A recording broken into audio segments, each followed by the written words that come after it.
Bonjour, je m'appelle Fernanda et je vais vous présenter ma réponse à l'article La miraculeuse vie des francophones de Lucienne, écrite par Lorraine Maville, par Le Figaro, publiée en 20 mars 2015. On commence en le 19e siècle. Année spécifique en 1764, quand des populations étrangères d'Acadie, qui se trouvent en Nouvelle-Écosse, ont arrivé à Lucienne malgré une expulsion forcée du Canada. Cet événement a été appelé le Grand Dérangement. Il s'agit du premier contact de la langue française à Lucienne. Et en parlant de ça, Kirby Jambon nous raconte son première expérience avec cette langue et à travers de son grand-parent. Alors, son grand-parent, même s'il n'était pas une experte à l'écriture, il parlait merveilleusement le français. Il a été l'inspiration de Kirby, qui est devenu un écrivain francophone en mélangeant ses racines françaises avec son appartenance américaine. Il mentionne qu'il n'aimait pas cette langue. En fait, il est tombé amoureux de... Il en était tombé amoureux de... avec des poèmes de son ami David Churon, qui a changé sa perspective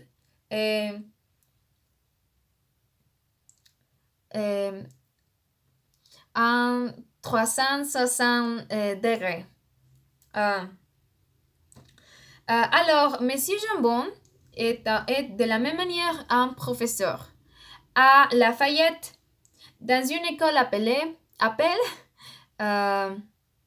la Prairie, où il motive ses apprenants avec des phrases, par exemple, ici, on est fier de parler le français. Bon. À tel point que 45% de ses élèves ont leur classe en français. Et par exemple, des maths ou des sports.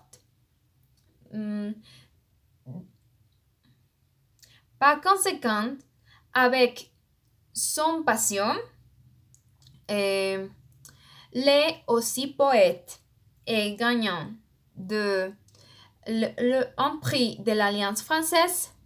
Il cherche à enseigner la beauté de la langue française dans un environnement partiellement américain. On ne doit pas oublier que la Lucienne se trouve aux États-Unis, qui a été un peu plus ou moins d'un obstacle à l'apprentissage des langues étrangères au général.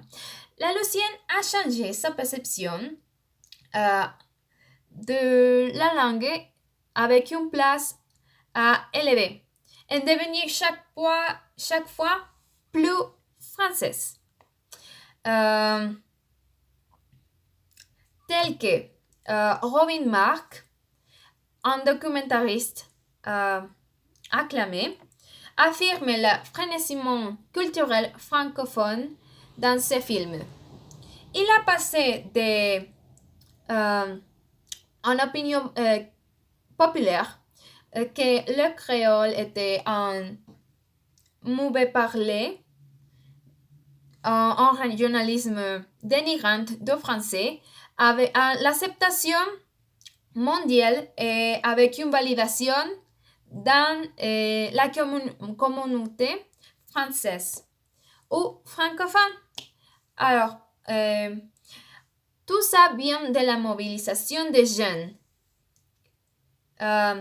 Et il ne doit pas s'oublier qu'en 2014, la Louisiane est devenue bilingue et également en 2018, ils sont intégrés à l'Organisation mondiale de la francophonie. Oui. Moi, dans mon point de vue, je ne considère pas qu'il soit vraiment obligatoire de parler les langues que nos parents ont ou que les enfants doivent obligatoirement parler les langues de leurs parents. D'ailleurs, Monsieur Jambon nous raconte qu'il s'est refusé de parler le français pendant son enfance et son adolescence. Mais quand il a pris la décision, avant a été tombé amoureuse. Je crois que la langue est une partie importante de l'identité et plus s'il vient de notre famille, nos parents, nos tantes, nos frères et même des amis, car c'est un contact direct avec la culture. Et même si on ne le parle pas, la culture, c'est une influence.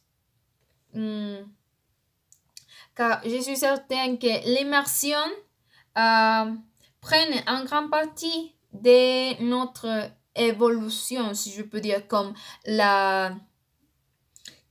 une personne, l'évolution personnelle. Car l'apprentissage et l'acquisition ne s'arrêtent pas. Et le plurilinguisme, c'est un constant, c'est changeant. Et c'est une constante évolution entre nous. Les personnes qui parlent plus dans langue.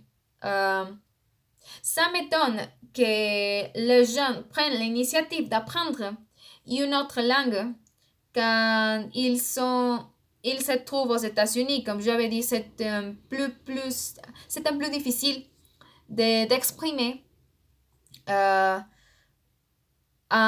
une autre langue, car tout le monde est créé en anglais par les anglophones.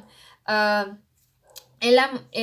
motivation est en conclusion, la motivation que chaque personne a sera décisive par leur apprentissage.